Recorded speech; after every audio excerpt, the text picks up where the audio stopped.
오늘 주신 하나님 말씀 마태복음 21장 1절부터 11절까지 말씀입니다.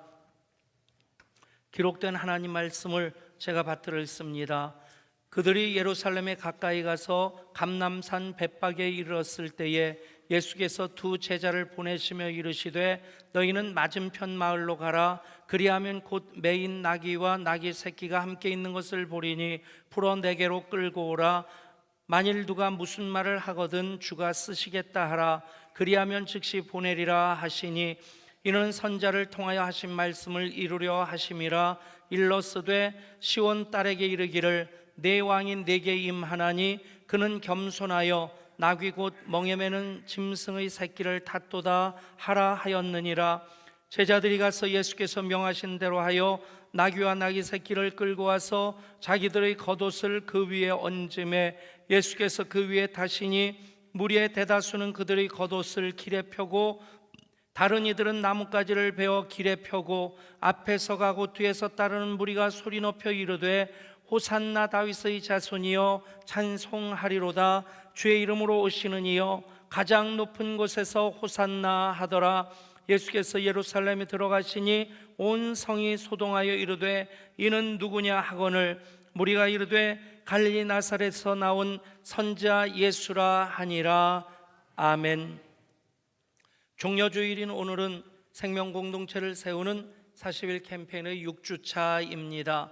오늘도 생명의 공동체를 세우는 우리의 고백을 함께 읽으면서 말씀을 시작하고자 합니다. 우리 한 목소리로 같이 읽습니다. 우리는 세상으로부터 부름받은 하나님의 백성입니다. 또한 세상으로 보냄받은 그리스도의 제자입니다. 보냄받은 사명자로서 하나님을 기쁘게 찬양하는 성령 충만한 예배자가 되겠습니다. 진리를 배우고 수호하는 은혜에 빚진 훈련자가 되겠습니다. 땅끝까지 복음을 전파하는 전도자가 되겠습니다. 이웃의 아픔에 함께하는 치유자가 되겠습니다. 온 성도가 하나 되는 화해자가 되겠습니다. 사회적 책임을 다하는 소명자가 되겠습니다. 주의 나라가 이 땅에 임할 때까지 하나님을 영화롭게 하는 예향 공동체가 되겠습니다. 내가 예향교회입니다. 우리가 예향교회입니다. 아멘. 이제 20주년을 맞이하는 우리 교회가 그리스도 예수 안에서 함께 지어져가는 교회의 모습을 온전히 회복하고 더 다져나가고자 2019년 사순절 생캠 40일 이어가고 있습니다. 마지막 주간입니다. 이제 이 한 주간 사회적 책임을 다하는 소명자로서 마지막 점검을 하고 부활주일 맞이하고 이제는 세상으로 보냄받은 사명자의 삶을 기쁨 나눔의 50일과 더불어 우리가 살아가게 될 것입니다. 소명과 사명은 동전의 양면과 같습니다. 이쪽 면에서 보면 소명이고 이쪽 면에서 보면 사명입니다. 소명은 부르심입니다. 부르심은 사명으로 이어져야지 구체적인 결과물을 낼 수 있습니다. 사명이 소명에 근거하지 않는다면 그것은 자기 욕심, 자기 영광에 불과할 따름입니다. 하나님으로부터 부름받은 소명자로서 이제는 보냄받은 사명자의 삶을 살아갈 준비를 우리가 6주간 동안 6가지의 주제로서 예배, 훈련, 전도, 치유, 화해, 소명까지 이어왔습니다. 이 6가지 주제에 집중할 때 우리 공동체의 에너지가 비생산적인데 낭비되지 아니하고 온전히 생명과 성령의 역사를 이루어가며 하나님께서 마음껏 사용하시는 에너지가 될 줄 믿습니다. 그런 생명의 공동체로 세워지기를 바라는 마음이 예향교회인 우리들의 다 같은 동일한 마음이 되어야만 합니다. 이제 블레싱 양주의 꿈으로부터 열방을 치유하며 행진하는 사명까지 그 모든 것이 이 6주간의 주제를 통해서 점검되어질 때 더 다져지고 활짝 그 문을 열게 될 것입니다. 이 일을 이어가면서 우리가 한방향 정렬이라고 하는 것, 그것이 생캠 40일로 끝나는 것 아니고 계속해서 이어지는 일상적인 삶이 될 수 있기를 원합니다. 교회와 목장과 다음 세대와 가정까지 한 방향으로 정렬되는 그 일, 여러분들이 이제 생캠 40일 끝내는 것 아니고 그 일을 계속 해나가야 될 여러분들의 사명인 것을 믿으시기를 바랍니다. 오늘 말씀은 종려주일에 예수님이 예루살렘에 입성하시는 내용을 기록한 말씀입니다. 예루살렘에 예수님이 입성하신다는 것은 예수님의 사역이 이제 마지막 최종적인 단계에 이르렀다는 얘기입니다. 십자가를 통한 하나님의 구원의 완성을 위해서 마지막 걸음을 결연한 마음으로 옮겨가시는 그 출발점이 예루살렘 입성이라고 볼 수 있을 것입니다.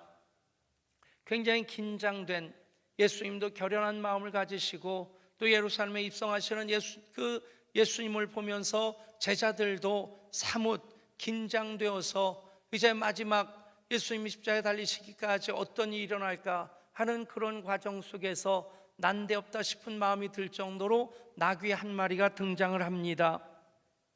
물론 예수님께서 예루살렘에 입성하시기 위해서 탈 것을 준비하시는 그 과정일 수 있겠죠.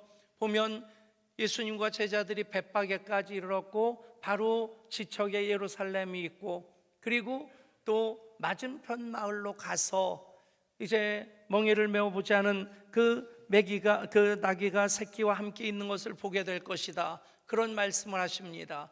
그 맞은편 마을이 어디겠는가? 대부분의 주경학자들이 일치된 견해로서 얘기하는 것이 베다니입니다. 그러니까 베다니가 여기 있고 벳바게가 있고 예루살렘이 있다, 그렇게 그림을 그려보시면 이해가 쉬울 겁니다. 예루살렘을 바라보시면서 벳바게에서 맞은편 마을로 제자들을 보내시면서 거기 메어 있는 새끼와 함께 있는 나귀를 데려오라 말씀하시는 거죠. 그 당시에 권력자들은 말을 탑니다. 말도 그냥 말이 아니라 백마를 타고 그렇게 그 위세에 등등하게 정복지를 향해 달려나가고 정복한 다음에 개선문을 통해 개선하고, 그 권력자들의 그 권력의 권위의 상징이 하얀 말이었습니다. 반면에 부자들, 돈 꽤나 있다고 하는 사람들은 낙타를 주로 탈 것으로 선택했다고 합니다. 낙타, 글쎄요, 가까이 가보지 않고는 그냥 그림책 속에서 보는 낙타하고 직접 가서 타본 낙타하고 그 크기가 엄청납니다. 낙타 잔등에 올라타 이렇게 올라타면 한 2층 높이까지는 올라가는 것 같아요. 쑥 올라가는 것 같은데 말 탈 때하고는 또 다른 느낌입니다. 그러니까 부자들이 그 하인이 고피를 끌고 이끌어가는 그 낙타 잔등에 딱 타고 그렇게 어깨를 펴고 폼 잡을 수 있는 것, 돈 꽤나 있는 사람들의 어떤 위세일 수 있을 것입니다. 그런데 그 당시에 서민들의 탈 것이 나귀입니다. 예수님이 왕으로 오셨음에도 불구하고 겸손하신 왕이시죠. 당신의 모든 것을 다 내어주셔서 실상은 가난한 분이십니다. 우리로 부유하게 하시고자 가난해지신 분이 예수님이십니다. 그런데 예수님이 나귀를 타시는 것, 서민들의 그 마음을 대변하시기 위해서 나귀를 선택하시고 나귀를 타신다, 거기까지도 아주 의미 있는 일이겠지만 정말 중요한 것은 이 말씀이 예언의 성취라고 하는 것입니다. 오늘 말씀에서 스가랴서 9장 9절이 인용되었는데, 먼저 두 곳의 말씀을 본다면 창세기 49장 10절 11절 말씀입니다. 제가 한번 읽어드립니다. 규가 유다를 떠나지 아니하며 통치자의 지팡이가 그 발 사이에서 떠나지 아니하기를 실로가 오시기까지 이르리니 그에게 모든 백성이 복종하리로다. 그의 나귀를 포도나무에 매며 그의 암나귀 새끼를 아름다운 포도나무에 맬 것이며 또 그 옷을 포도주에 빨며 그의 복장을 포도주에 빨리로다. 아멘. 창세기 49장에서 야곱이 12지파를 축복하는, 요셉이 12지파를 축복하는 그런 내용들입니다. 요셉이 12지파를 축복하는 가운데 그 유다 자손을 통해 다윗의 유다 지파를 통해 다윗의 자손에서 메시아가 오실 것이다 라고 하는 그 예언의 말씀인데, 그 예언의 말씀과 더불어서 그의 나귀는 포도나무에 매며 그의 암나귀 새끼를 아름다운 포도나무에 맬 것이며 나귀가 그분을 위해 준비되어질 것이다 라는 예언의 말씀이 있고, 그것이 또 스가랴 9장 9절에서 이렇게 예언되고 있습니다. 시온의 따라 크게 기뻐할지어다, 예루살렘 따라 즐거이 부를지어다. 보라, 내 왕이 내게 임하시나니 그는 공의로우시며 구원을 베푸시며 겸손하여서 나귀를 타시나니 나귀의 작은 것 곧 나귀의 새끼니라. 아멘. 여러분, 난데없이 나귀가 등장하는 것이 아니라 나귀가 등장해야 될 시점이기 때문에 나귀가 등장하는 것입니다. 예언의 성취로서 예수님께서 이 땅에 오셨고, 그리고 예루살렘에 입성하시는데 정말 그 한 부분도 하나님 말씀이 어느 한 부분도 부족하지 아니하고 완전하게 성취되어지므로 이제 나귀까지도 예수님을 위해서 드려짐이 됩니다. 여러분, 벳파기에서 베다니 맞은편 마을로 제자들을 보내시면서 매인 나귀와 나귀 새끼가 함께 있는 것을 보리니 풀어 내게로 가지고 오라 말씀하시죠. 어쩌면 예수님께서 600만 불의 사나이나 아니면 소모즈처럼 뚜뚜뚜뚜 해가지고 건너편에 있는 그 나귀를 보시고 그걸 가져와라 그렇게 말씀하셨다라고도 얘기할 수는 있겠죠. 하지만 이 베다니가 어떤 마을입니까? 예수님께서 예루살렘에 들어가실 때 들어가시기 전에 항상 머무르셨고 또 사역하시고 나오셔서 주무시던 곳이 베다니입니다. 베다니에는 누가 있었냐면 나사로와 마르다, 마리아, 예수님께서 사랑하셨던, 예수님을 사랑하는 그 가족이 살고 있는 마을이 베다니입니다. 이 나귀를 제공한 사람, 준비한 사람이 나사로일까? 누구라고 돼 있진 않지만 나사로일 수도 있겠고, 아니면 그 마을에 사는 나사로 말미암아 예수를 믿게 된 사람이 얼마나 많았습니까? 그 사람들 중에 한 사람이 예수님을 위해서 나귀를 준비해 놓았을 수도 있을 것입니다. 중요한 것은 그 서민에게 있어서 그 나귀는 정말 중요한 재산 목록인데 그것을 아낌없이 주님께 드렸다는 것입니다. 그럴 때 그 나귀도 쓰임을 받게 됩니다. 나귀 타시고 예수님이 나귀를 타시고자 할 때 제자들이 겉옷을 벗어서 나귀에 얹어놓습니다. 그 장면이 이렇게 기록됩니다. 나귀와 나귀 새끼를 끌고 와서 자기들의 겉옷을 그 위에 얹음에 예수께서 그 위에 타시니 무리의 대다수는 그들의 겉옷을 길에 펴고 다른 이들은 나뭇가지를 베어 길에 펴고 앞에서 가고 뒤에서 따르는 무리가 소리 높여 이르되 호산나 다윗의 자손이여 찬송하리로다. 주의 이름으로 오시는 이여 가장 높은 곳에서 호산나 하더라. 그래서 종려주의를 하는 겁니다. 종려가지를 꺾어 흔들었다. 예수님이 입성하시는 날이 바로 오늘인데 여기에 나귀가 쓰임을 받고 있습니다. 또 겉옷을 제자들과 무리를, 예수님을 따르는 무리들이 자기 겉옷을 벗어서 나귀 위에 얹고 또 길에 깔을 때에 겉옷이 또 쓰임을 받습니다. 그냥 종려나무 가지가 붙어 있는 것이 아니라 그것을 베어서 손에 들고 흔들 때에 종려나무 가지도 쓰임을 받게 됩니다. 호산나 다윗의 자손이여 가장 높은 곳에서 오시는 이여 호산나 하며 찬양할 때 그들의 입술도 쓰임 받게 되는 것입니다. 여러분, 우리의 시간을 주님께 드리면 주님은 우리의 시간을 받으시고 사용하십니다. 우리의 물질을 드리면 그 물질을 받으셔서 주님 사용하십니다. 종려주일 나귀도 쓰임을 받았습니다. 겉옷도 쓰임을 받았습니다. 나뭇가지도 쓰임 받았습니다. 그들의 입술도 쓰임을 받았습니다. 우리의 삶이 온전히 주님께 쓰임받는 삶이 될 수 있기를 소원합니다. 그래야 되는 이유, 예수님 십자가의 길을 걸으시기 때문입니다. 십자가의 길, 하나님의 아들로서 근본 하나님의 본체시나 동등됨을 취할 것으로 여기지 아니하시고 자기를 낮춰 사람의 몸을 입고 이 땅에 오셨습니다. 즉 예수님은 십자가로 부르심을 받으셨다는 얘기입니다. 그 부르심을 받으시고 30년 준비하시고 공생의 3년의 삶을 통해 십자가를 사명으로 붙잡고 나가십니다. 그러므로 그 십자가를 통해 하나님의 구원이 완성되어지고 그 십자가 붙잡는 이들, 십자가 그늘 아래 거하는 이들, 십자가 바라보는 이들, 하나님 주시는 영원한 생명을 선물로 받게 됩니다. 생명의 역사에는 언제나 희생이 동반하게 되어 있습니다. 어느덧 봄의 커튼이 활짝 열려 있습니다. 목련도 이제 꽃잎을 떨어뜨리기 시작하고 벚꽃은 오늘 내일이 절정일 것 같아요. 오늘 예배 마치고 나가면서 빨리 갈 생각하지 마시고 어차피 요 사거리에 다 막혀 있습니다. 사거리에서 우리 교회 차들은 무조건 우회전을 해주시기를 바랍니다. 지난 금요성 영집회 때 그 광고를 안 하고 걸어가다 보니까 차들이 쭉 막혀 있는데 저 앞에 차들이 몇 대만 우회전을 해주면 그냥 쭉쭉쭉쭉 빠져나갈 텐데, 그렇다고 거기서 깜깜한 밤에 또 뭐 수신호 하다가는 달밤에 뭐 체조하는 것처럼 보일 수도 있겠고, 어쨌든 이게 뭐 빨리 나가려고 한다고 얼마나 빨리 나가겠습니까?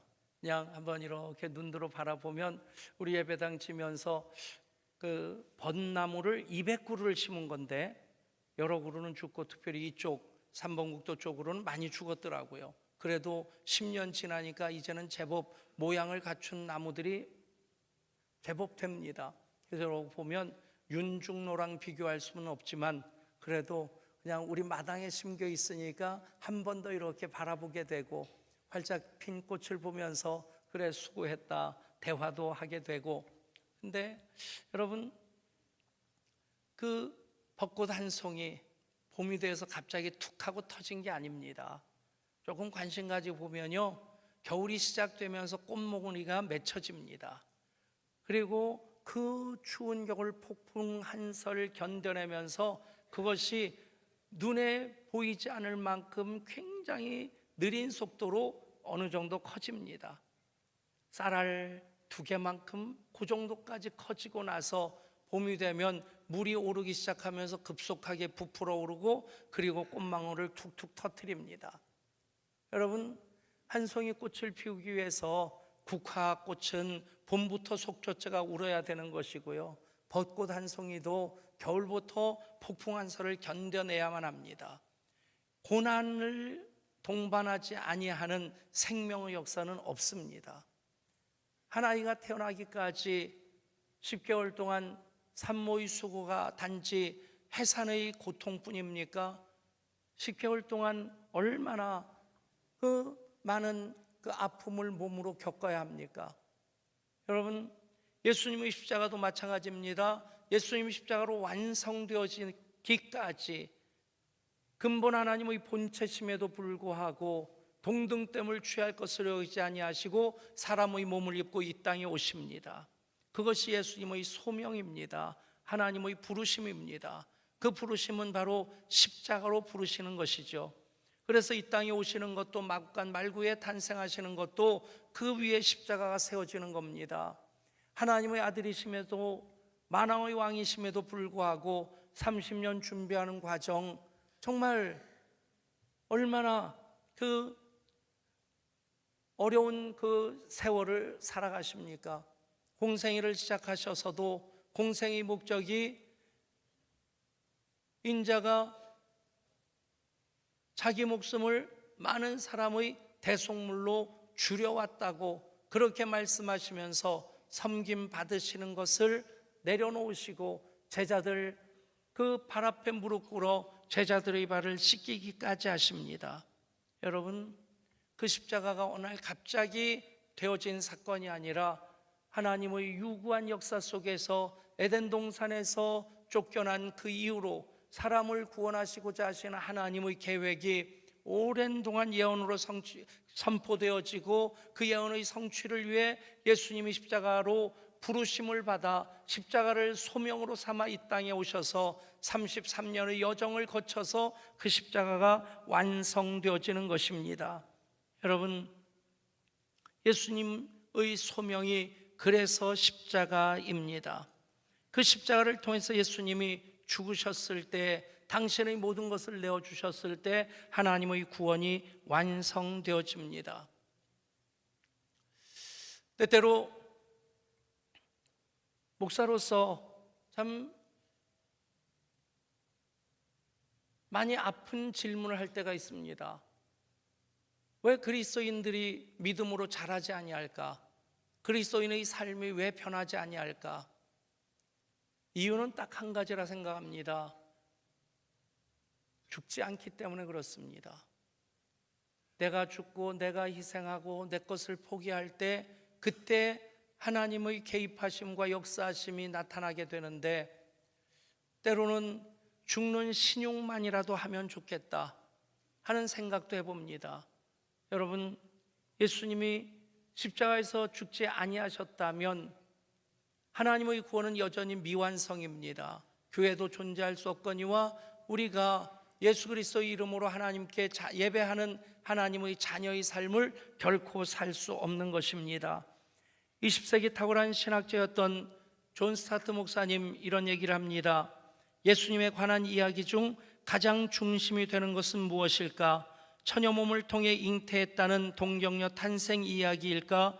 아니다. 그러면 무엇일까? 성경에 많이 기록되진 않았지만 예수님의 젊은 시절에 관한 이야기들일까? 그것도 아니다. 그러면 예수님께서 주신 생명의 말씀인 교훈일까? 그것도 아니다. 그러면 예수님께서 헌신적으로 종의 삶을 보여주신 봉사활동일까? 그것도 아니다.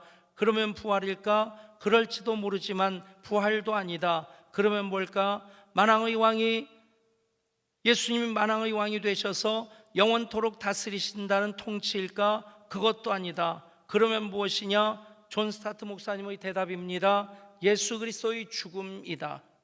십자가에 달리신 그분의 죽음이 기독교의 중심이요 계시의 중심이다. 아멘. 여러분, 십자가 없으면 다른 모든 것들은 아무것도 아닌 것이 된다는 얘기입니다. 십자가 있기 때문에 예수님이 그리스도가 되시고, 십자가가 있기 때문에 예수님의 교훈이 생명의 말씀이 되고, 십자가가 있기 때문에 예수님이 부활하시고 승천하셔서 영원토록 다스리시는 재림의 주로 또 이 땅에 오시게 되는 것입니다. 여러분, 십자가 그 한가운데 있습니다. 예담동산에서 이제 선물로 드리는 것 중에 하나가 물고기 스티커입니다. 그 물고기 스티커, 어떤 분은 성경책에 붙여놓기도 하고 어떤 분은 자동차 트렁크에 붙여놓기도 하는데, 요즘은 이 트렁크에 스티커 붙여놓고 다니는 분들이 점점 없어지는 것 같아요. 근데 왜 물고기 스티커를 붙일까? 물고기라는 말이 헬라어로 익투스입니다. 익투스인데 그 머리 글자 5그 글자를 조합을 하면 예수는 그리스도시요 하나님의 아들이시며 세상의 구세주시다. 그 5개의 머리 글자, 예수스, 크리스토스, 데오, 휘오스, 소테리아스, 이 5가지가 바로 예수는 그리스도시요 하나님의 아들이시며 세상의 구세주이시다. 그 머리 글자가 바로 익투스입니다. 여러분, 예수님의 탄생부터 예수님의 재림까지 그 한가운데는 십자가가 있습니다. 여러분, 얼마나 십자가를 아십니까? 얼마나 십자가를 사랑하십니까? 십자가는 하나님의 뜻입니다. 하나님의 사랑입니다. 하나님의 지혜입니다. 하나님의 능력입니다. 그래서 예수님을 하나님께서 십자가로 부르셨고, 예수님 그 십자가를 지심으로 하나님의 구원을, 하나님의 그 사랑을 완성하셨습니다. 그렇습니다. 예수님의 십자가에 하나님의 모든 것이 다 담겨 있습니다. 예수님은 십자가로 부르심을 받으셨고, 즉 예수님의 소명은 십자가라는 얘기입니다. 또 십자가의 그 능력을 우리들에게 주셔서 그것을 이루어가게 하십니다. 우리가 십자가를 소명으로 붙잡을 때 십자가를 통해서 주시는 능력으로 그 생명의 역사를 이루어내는 사명의 삶을 살아가게 될 줄 믿습니다. 우리의 소명이 무엇입니까? 세상으로부터 부름받은 하나님의 자녀, 그것이 우리의 신분입니다. 그것이 소명입니다. 사명은 무엇입니까? 세상으로 보냄받은 그리스도의 제자가 바로 사명입니다. 소명과 사명은 긴밀하게 연결되어져 있습니다. 소명에 근거하지 않은 사명은 자기 자랑에 불과할 따름이고, 소명이 사명으로 이어지지 않는다면 그것은 아무런 결과물도 만들어내지 못하는 행함이 없는 죽은 믿음일 수밖에 없습니다. 소명이 무엇일까요? 우리를 목사로 선교사로 부르시는 것만이 소명일까요?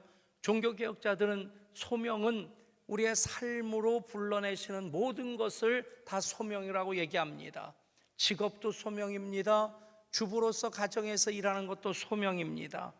여러분, 소명, 그렇게 부르심을 받고 우리들에게 맡겨주신 그 일을 감당할 때 우리는 사명을 감당하는 사명자가 됩니다.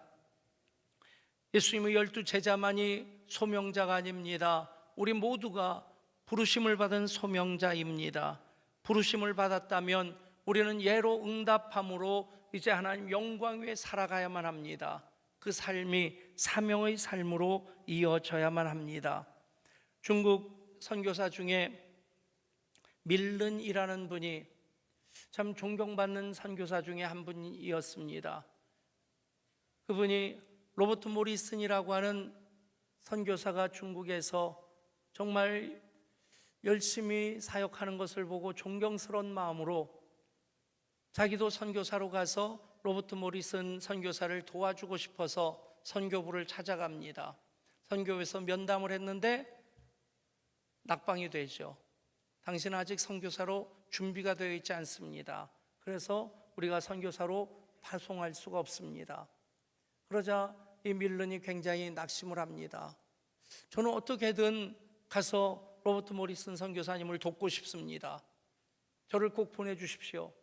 하도 애청을 하니까 선교부에서는 당신이 선교사로서는 준비가 안 돼 있지만 정 가고 싶으면 가서 그 사환으로 그렇게 일을 돕는 것은 당신이 원하면 보내줄 수 있노라고. 자기가 사환이라 할지라도 그곳에 가서 로버트 모리슨 선교사님을 도울 수 있다면 저에게는 큰 기쁨이겠습니다.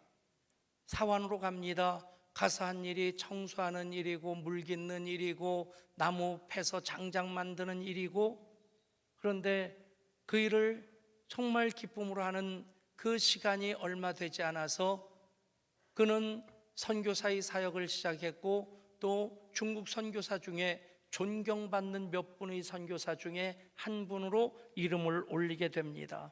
여러분, 사환으로 부름을 받았다 할지라도 그 일을 사명으로 붙잡고 최선을 다할 때에 하나님께서는 그를 통해서 하나님 계획하신 일을 이루어 가십니다. 여러분,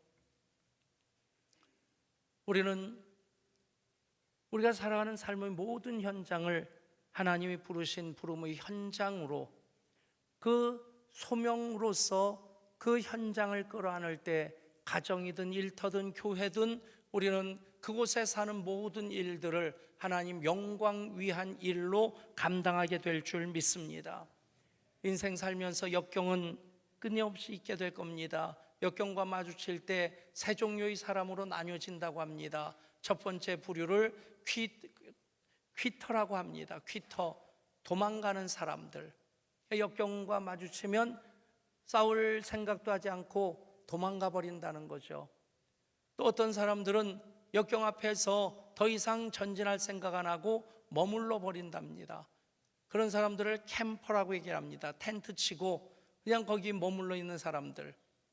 그런데 소위 창조적 소수들은 누구냐? 크라이머라고 얘기를 합니다. 그곳을 오르는 사람들. 여러분, 우리는 소명으로부터 출발한 사람들입니다. 우리가 부딪히는 모든 일들, 우리가 관계된 모든 일들, 우리가 해결해야 될 모든 일들은 그 소명을 이루어감에 사명자로 우리가 붙잡아야 될 일들인 것을 믿으시기를 바랍니다. 우리는 소명으로 시작해서 사명으로 이어지는 삶을 사는 이들입니다. 예배, 훈련, 전도, 치유, 화해, 소명까지 이 6가지가 이제 기초 작업이 되었다면 우리는 거기에서 어떻게 사명자로 살아갈 수 있을까? 세상으로 보냄받은 그리스도의 제자로서 한 걸음 한 걸음 전진하는 것이 40일 생명공동체를 세우는 캠페인 이후의 우리 교회의 모습이 돼야 될 줄 믿습니다. 가끔 청년들의 그런 얘기를 합니다. 인생 살면서 1년 정도 선교지 나가서 그렇게 섬기는 삶을 사는 것도 참 소중한 것이다. 그런데 그건 못지않게 소중한 일이, 의미 있는 일이 결혼해서 믿음의 가정을 세우고 믿음으로 자녀들을 양육하는 것, 선교지에 나가는 건 못지않게 귀한 일이다. 여러분, 선교지만이 사명이 아니란 얘기입니다. 여러분, 가정이든 직장이든 교회도 마찬가지입니다. 모든 일들을 하나님 영광을 위해 우리가 붙잡을 때 소명으로부터 시작해서 사명으로 나아가는 하나님 영광 위한 우리들의 발걸음이 될 줄 믿습니다. 계속해서 20주년 맞이하기까지 더 다지고 20주년을 맞으면서 더 자라가는 우리 예향 공동체, 생명 공동체가 될 수 있기를 간절히 소원합니다. 하나님, 2019년 사순절 생명 공동체를 세우는 40일 캠페인을 이어왔습니다. 6주 동안 6가지 주제를 다뤘습니다. 이제 이 한 주간